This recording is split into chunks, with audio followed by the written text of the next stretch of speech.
নীলিমা, নীলিমা, কি হয়েছে? ধরো এখানে কিছু বাজার আছে। বাজার? এত রাতে কিসের বাজার আনছো তুমি? ওই যে 2 কেজি গরু মাংস আর কিছু মাছ আছে। আমার ছোট চাচা আসতেছে। কি বললে তুমি? তুমি কি সবকিছু ভুলে গেছো? আমাদের বিয়ের প্রথম দিন তোমার চাচার বাসায় গিয়েছিলাম। তোমার চাচা আমাদের সাথে কেমন ব্যবহার করেছে তোমার মনে নাই?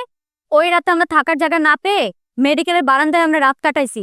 এত সহজে তুমি সবকিছু কিভাবে মেনে নিতে পারো? আমি কিছুই ভুলে যাই না, সবকিছু আমার মনে আছে। কিন্তু চাচা হয়তো সেদিন রাগের মাথায় আমাদের সাথে অভিমান করেছে, রাগ করে আমাদেরকে 2টা কথা বলেছে, তাই বলে চাচার সাথে কি আমরা রাগ করে থাকতে পারবো? বাবাটা দুনিয়া ছেড়ে চলে গেছে, এখন বাবার জায়গায় চাচারই রাখছে। এখন চাচাও অসুস্থ, চাচা কোন দিন চলে যায় জানি না।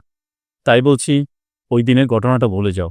দেখো, চাচা আমাদের সাথে খারাপ ব্যবহার করেছে, তাই বলে আমরা যদি চাচার সাথে খারাপ ব্যবহার করি, তাহলে তো এটা চাচার সাথে আমাদের সাথে কোনো পার্থক্য থাকলো না।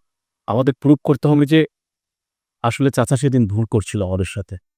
আমরা এটা দিয়ে চাচাকে বুঝাতে চাচ্ছি যে ভালোবাসা দিয়ে আসলে মন জয় করা যায়। আচ্ছা ঠিক আছে, আমি তোমাকে ভালোবেসে বিয়ে করেছি। তুমি যেটা বলবে সেটা তো আমার শুনতে হবে, তাই না? আর শুনো, বলো। চাচার যত্ন নিও, হ্যাঁ? চাচা যেন কোনো রকম কষ্ট না পায়। আচ্ছা ঠিক আছে।